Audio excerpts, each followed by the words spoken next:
Tiếp 2 dàn này nữa nha. Ôi. Nhanh lên. Cái này nổ to lắm. Ui ui.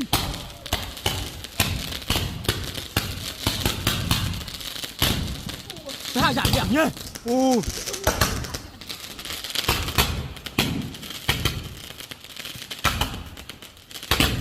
Ui dập trời luôn.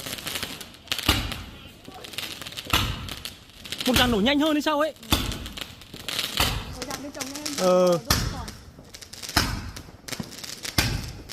Ui kinh. Nổ rung cả máy luôn.